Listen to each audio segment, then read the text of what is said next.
Bonjour mesdames, bonjour mesdemoiselles et bonjour mesdames. Aujourd'hui, on parle jasmin.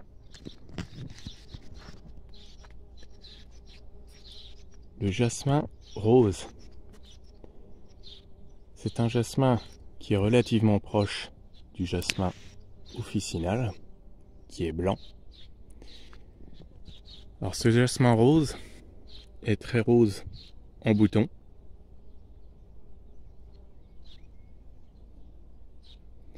C'est une plante ligneuse mais qui ne pose pas de problème, comme les glycines qui produisent vraiment du bois.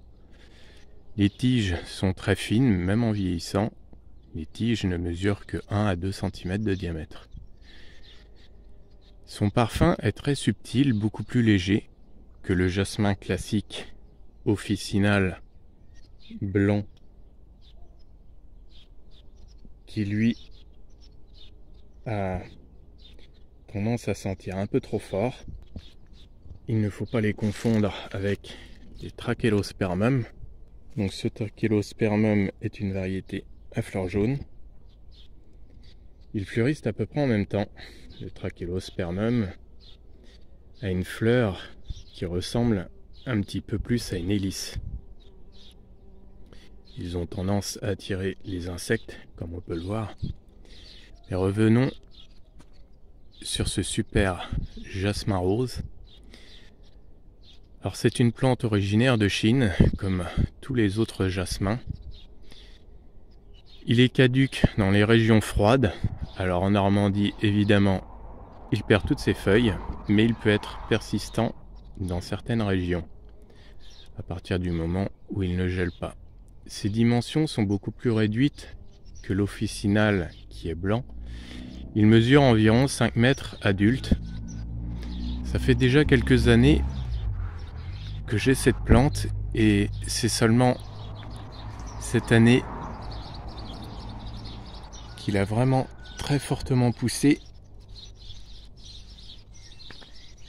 Et c'est seulement la première année que je découvre son vrai parfum, puisque les fleurs sont très subtilement parfumées. Le parfum est très léger.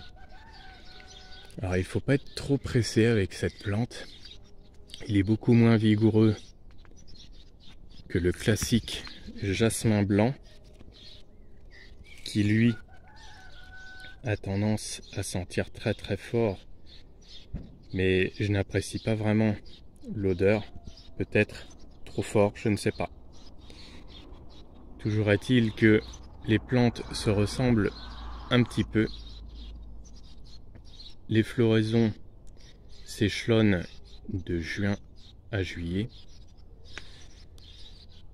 Le jasmin rose est beaucoup moins vigoureux que le blanc pouvant dépasser les 10 mètres de hauteur, et la vigueur est vraiment difficile à contrôler. On est obligé de le tailler très régulièrement, alors que le rose, il suffit de le trouver un support adapté et il ne pose pas trop de problèmes, il pousse relativement lentement. Le blanc, lui, est beaucoup plus vigoureux et on est obligé de le tailler un peu sans arrêt. D'ailleurs, il s'enracine assez facilement. Les jasmins se marcotent très facilement et très rapidement. Ils ne sont d'ailleurs pas très difficiles à multiplier. Ce sont des plantes très robustes. Il n'y a pas vraiment de problème avec ce type de plante, même si ce n'est pas des plantes increvables. Le plus compliqué est plutôt le Trachelospermum, puisque le faux jasmin a tendance à être beaucoup plus gélif, puisque c'est un faux jasmin persistant, et les plantes persistantes ont tendance à être beaucoup plus délicates, puisqu'ils n'apprécient pas du tout le vent et encore moins le gel. Vous avez aimé cette vidéo? Pensez à mettre un pouce et des commentaires si vous êtes inspiré.